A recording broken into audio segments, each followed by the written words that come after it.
Okay, Nightmare 2, Freddy's Revenge. I never thought I'd say this, but how do I put this?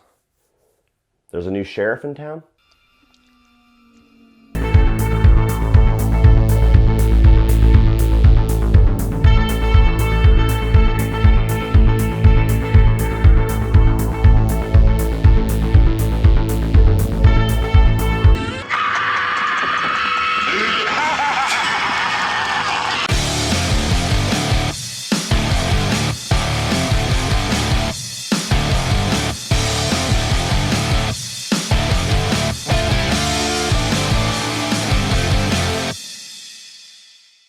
So Jeepers Creepers 2 tells the story of the Creeper on the last night of his feeding before he goes into hibernation for 23 years, attacking a school bus marooned on a dark highway filled to the brim with homoerotic, racist, and clairvoyant students. Alright guys, back on the Jeepers Creepers train. I've already got my review for the first one, the one that I love. If you want to check that one out, I'll go ahead and preface this review by going ahead and giving this little PSA. Yes, I am aware of the crimes and the controversy surrounding the director and the writer Victor Salva.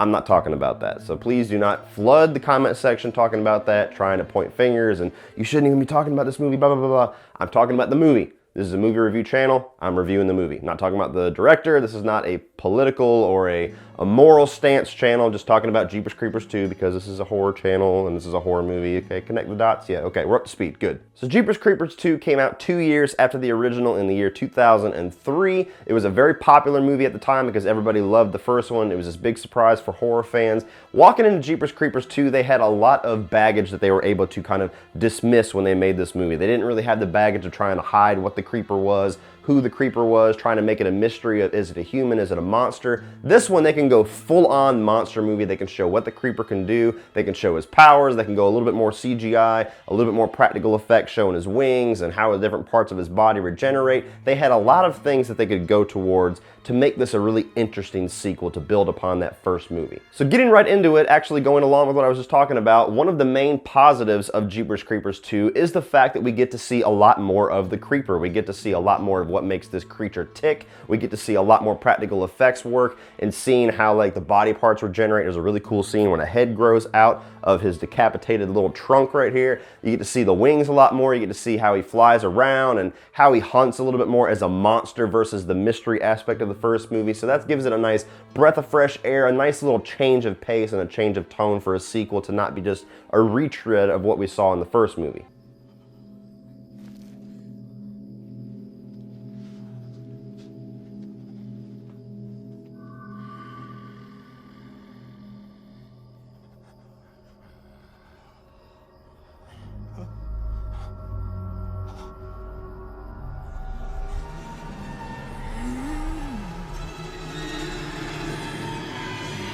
And going along with seeing more of the Creeper, we also get to see more of Jonathan Brecht's performance as the Creeper, and yet again, he's a huge positive for this movie. Jonathan Brecht really kind of lives and breathes this character. He breathes a lot of creepiness to the character with just little eye winks and little facial maneuvers, because the Creeper doesn't talk. It's all in the facial animations that Jonathan Brecht brings to the screen. So not quite as creepy as the first movie, but he has a lot of fun in the role in Jeepers Creepers 2.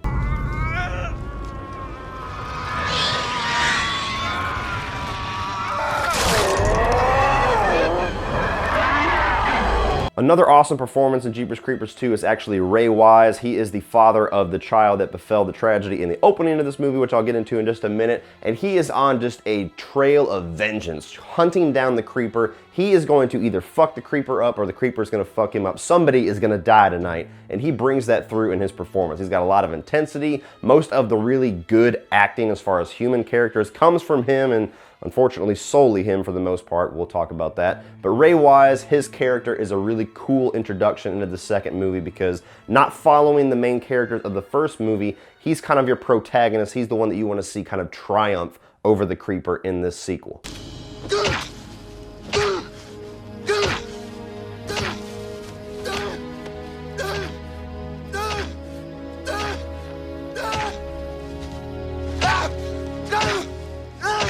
Speaking of that intro, and all this kind of ties in, the intro to this movie, just like the intro to Jeepers Creepers, is one of the strongest parts, if not the strongest part of the movie. You get a really cool colored shot of this open cornfield and these scarecrows, and this kid's putting a scarecrow up and the creeper's just hanging out up on that scarecrow, and you know something's a little bit off, and just the way that that entire opening scene is shot and paced is perfect. It really just gets this movie going with a punch. It really opens it with kind of letting you know that the creeper is not taking any bullshit this time around. We're going to see the creeper unleashed, and it's just a great way to open this sequel.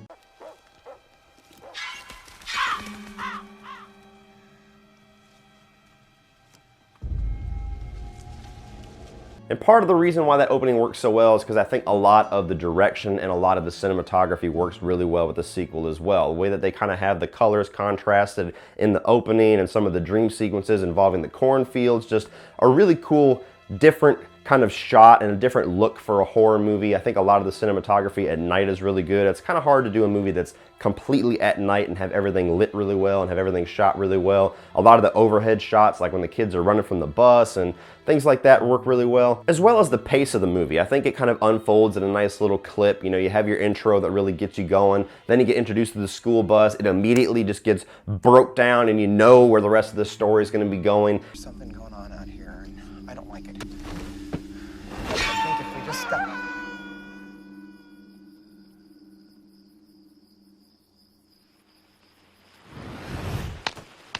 And then it kind of flips the usual horror movie stuff on its head, where it leaves the teenagers for last and the creeper just starts picking off the adults one by one, and a lot of really cool shots. One of them is actually kind of faded in the background, and it looks really cool, and it's just a unique way to show somebody kind of getting taken by a monster. And I like the way that it just kind of slowly unfolds to this ultimate confrontation at the end in the third act between Ray Wise's character and the creeper. It's a nice little pace for a sequel. And my final positive for Jeepers Creepers 2 is that for me, this movie has a very classic drive-in theater monster movie feel to it. It has a very throwback edge to it. And kind of a fun fact, the first time that I saw this movie, I actually saw it at a drive-in. It was a double feature with Freddy vs. Jason and Jeepers Creepers 2. How cool was that? It was awesome. So this movie has a really nice throwback classic monster movie drive-in tone, and we don't get to see those movies anymore. This is like the last one that probably will ever be made, and it was the first one that's been made in years at the time in 2003, so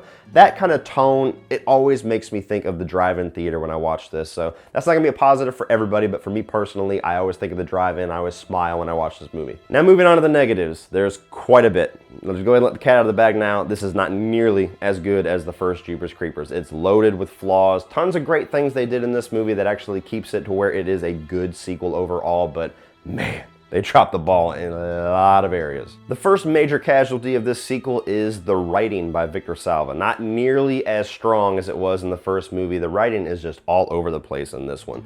First sign of really bad, lazy writing is when you have a character that just gets a lot of explanation and rules and exposition brought to her in a premonition or a dream that is completely unexplained. And this movie does it twice.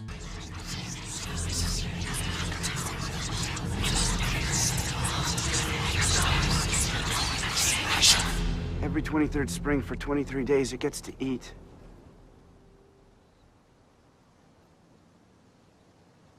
Eat what? Eat us.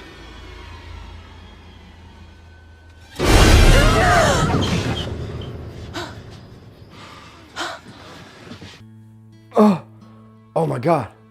Guys, I just had a premonition. The rest of this franchise is not very fucking good. I have no idea why, I know that, but just trust me.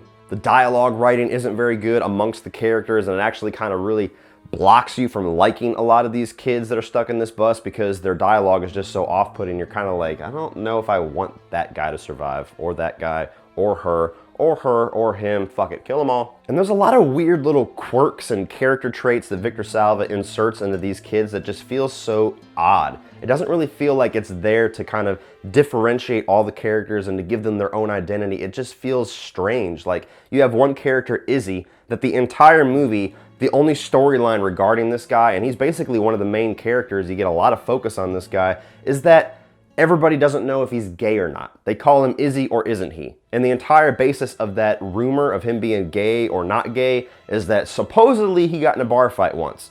And then later on in the movie, you find out that, oh, I got into a bar fight once, but it was because I was trying to steal a truck. And there's a truck over there that we need, and I think I know how to hotwire a car, so now all that kind of storyline that I inserted into the dialogue comes full circle. No, it's just fucking weird. You could have just inserted a scene right there where he goes, hey, you know how to fucking hotwire a car? Yeah, I do. Weird shit's gone. You have this other character, Scotty, who's basically the character that the movie is telling you, hey, hate this guy, because he's a prick. Everything that comes out of his mouth, you're gonna hate. You have no idea why anybody in this bus would ever be friends or boyfriends or homeboys with this motherfucker, because everything that comes out of his mouth is ridiculous. That's that character, and that's not good writing. That's the movie forcing you to hate somebody instead of just organically making you hate them. He's kind of racist and kind of homophobic, and he's basically everything you want to dislike about a character in a horror movie. But like I said, it's not organic, it's force-fed to you. We've already discussed Miss Premonition. She's useless aside from feeding us exposition that we already knew from the first movie, but they have to carry it over so the characters inside the bus can be up to speed with us as the audience. Yeah, she's useless. And even the way that the movie executes its plot through the writing is kind of wishy-washy. The way that the creeper is on its last night of feeding, which is supposed to raise the stakes, like he is going at everybody that he wants with everything that he has because his clock is ticking and he only has a few hours to consume all these motherfuckers before he goes back into hibernation state and he wakes up 23 years later hungry as shit. Well, they put that kind of premise out there, and then they show you scenes like, obviously the creeper wanted this group of people because they were inside a car, so he just tears the roof off of the car and takes whatever he wants from them, and yet he struggles with the roof of a bus for 90 minutes. And he toys with them and fucks with them and screws with them and kind of plays with them one by one as if he's got another 23 days to go. It doesn't quite flow and it doesn't quite gel when you stop to think about it. And once you stop to think about it, everything starts to kind of bust at the seams. I know they introduced the plot point about he has to kind of get your fear to start kind of emanating from you so that he can smell it and kind of tell what body parts he wants, but they put a scene in the movie where he's literally selecting and moving people out of the way and seeing who he wants to eat shit from in this bus, clearly makes a decision, and then the rest of the movie is just him fucking with this group of teenagers. They can't run away because then he'll go kill them. Just kill all of them. The movie would be over in 5 minutes if you follow logic. But if you don't follow logic, it's a nice little ride. It just feels like that they better executed that type of storyline in the first movie. You really kind of feel like Trish and Derry get away from the creeper multiple times because of circumstance and because of the things that they do to kind of beat him down and wear him down, and they escape here, and it flows and it doesn't really bust at the seams in the story writing like this one does. This one just makes you go, why is he taking so long to kill these kids? I know it's for the sake of being an entertaining 90 minutes, but you have to kind of finagle the writing to make that make sense. Jeepers Creepers 2 doesn't quite do that. It just says, accept it for what it is. This is a schlocky monster movie. Another big flaw with this movie is they really kind of ramp up the use of CGI in this one. I think there was only a few CGI shots in the first film. There's like 100 of them in this one, and most of them are not very good. Prepare for even worse in the next movie, but this one, even for 2003, it's just not very good. Whenever you see the creeper flying and the skies behind him, it just looks very fake. And I don't know, it almost looks like it's intentionally fake, kind of like how Quentin Tarantino does with some of his driving scenes where he just kind of makes it look bad for the sake of throwback and the sake of nostalgia, but it's unclear. It's in that weird gray area. You don't know if the bad is nostalgia or if it's just bad. The other issue that I had as a fan, which kind of goes along with writing, but it's also kind of in its own little category, is that I was a little bit disappointed that we didn't get to know more about the creeper in this movie. There's a lot of hints regarding like the origins and how this creeper came to be and why he does what he does, why he ticks the way he ticks, why he has to eat people, why he has a 23-day window, what causes the 23-day window. So many questions were raised by that first movie that lends itself to be answered in a great sequel, and it feels like this one just kind of intentionally puts all that shit aside for another movie. Unfortunately, I already know the answer to the question. We don't get those answers in another movie, but for Jeepers Creepers 2, it just feels like a big missed opportunity. They could have shaved down some of the school bus shit, and they could have really explored the origins of the creeper through the Ray Wise character, and this could have been a phenomenal sequel that really explores the creeper while being a cool throwback drive-in film all together I think they could have made that work, and it would have made for a more entertaining experience in my opinion. But the last thing that I want to talk about, again, just like I said in my Nightmare on Elm Street 2 review, I apologize if I offend anybody. I'm not categorizing this as a negative or a positive. It's just a subject that has to be discussed whenever we discuss Jeepers Creepers 2. And like the intro hints at, God, this movie is loaded with homosexual subtext, homoerotic subtext. It's to the point where you can't even really call it subtext, it's just text because it's everywhere. I don't know, guys. Look, Nightmare on Elm Street 2, Freddy's Revenge is famous for that stuff. It's what makes that movie memorable. It's what has that movie's legacy pinned on the wall. It almost makes the movie more entertaining that it's known for that and that you can look for that kind of stuff underneath the surface or all over the surface, really.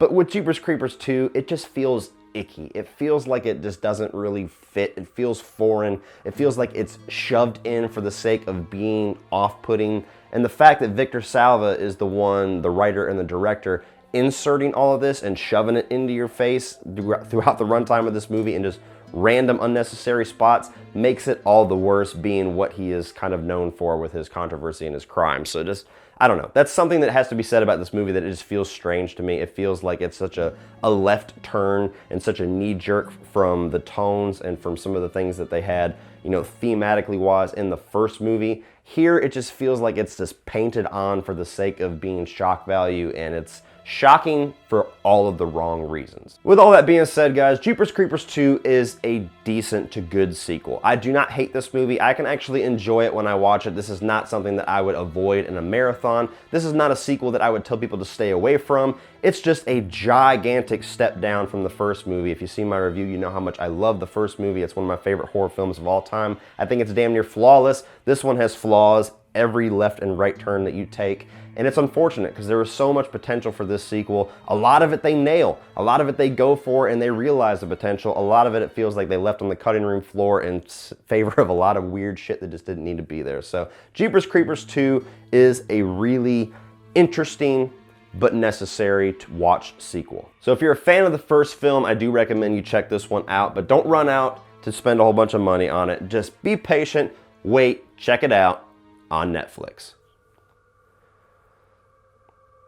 So what do you guys think of Jeepers Creepers 2? Are you a fan of this sequel? Do you like it more than the first one? Do you hate it? What are all of your thoughts on all the weird subtext and some of the decisions they made as far as not getting into the creeper at all while showing what all the creeper can do? Some of the character choices as far as Premonition Girl, Racist Guy, and is he or isn't he? Put all of your thoughts on Jeepers Creepers 2 down in the comment section below, guys, and we'll talk about it. Keep your eyes peeled for Jeepers Creepers 3 coming very soon.